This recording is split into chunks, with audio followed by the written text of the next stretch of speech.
வேல்முருகன். மாண்புமிகு பேரவைத் தலைவர் அவர்களே, என்னுடைய பண்ருட்டி தொகுதியில் இருக்கின்ற நெல்லிக்குப்பம் நகர ஆரம்ப சுகாதார நிலையத்தை மாண்புமிகு அமைச்சர் அவர்களை அழைத்து சென்று காட்டி அங்கு ஒரு மேம்படுத்தப்பட்ட மருத்துவமனை வேண்டும், ஒரு கட்டிடம் வேண்டும் என்று கேட்டேன். கட்டிடத்தை தந்து தற்போது திறக்கின்ற தருவாயில் இருக்கிறது. மேம்படுத்தப்பட்ட அரசு மருத்துவமனை ஆக்குவதற்கு ஒன்றிய அரசின் அனுமதியை கோரியிருந்தீர்கள் என்று தெரிவித்தீர்கள். அதுவரையில் அங்கு பேரி என்கிற பழமை வாய்ந்த சர்க்கரை ஆலை இருக்கிறதால் தொழிலாளர்கள் விபத்து ஏற்படுவது, விவசாயிகளும் பாதிக்கப்பட்டு மருத்துவமனைக்கு செல்கின்ற போது 24 மணி நேரம் மருத்துவர்கள் செவிலியர்கள் பணியில் இருப்பதில்லை.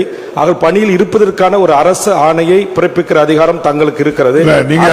அதை மருத்துவர்கள் வேல்முருகன் பொதுவா டாக்டர் செவிலியர் இருக்க மாட்டாங்க அப்படிங்கிறது வேண்டாம், அதை நீக்கிருந்தேன். அப்படியே மாண்புமிகு அமைச்சர் இல்ல, மாண்புமிகு அமைச்சர் கேள்வி நேரத்தில் இது மாதிரி குற்றச்சாட்டை பதிவு பண்ணக்கூடாது. இல்ல, மாண்புமிகு பேரவைத் தலைவர் அவர்களே, பொதுவாகவே ஆரம்ப சுகாதார நிலையங்களில் மருத்துவர்கள் என்பது ஒரு மருத்துவர் ஆரம்ப சுகாதார நிலையம் ஏராளமாக இருக்கிறது.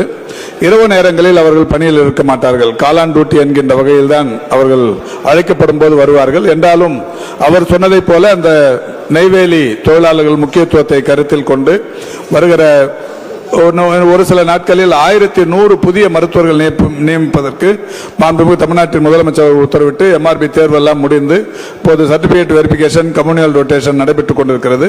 மிக விரைவில் அவர்கள் பணியாணைகள் பெறப்பட்டவுடன் கூடுதல் மருத்துவர்கள் பணியிடங்களை உருவாக்கி அவருடைய மருத்துவமனைக்கு பணியிடங்களை உருவாக்கி தரப்படும் என்பதை தெரிவித்துக் கொள்கிறேன்.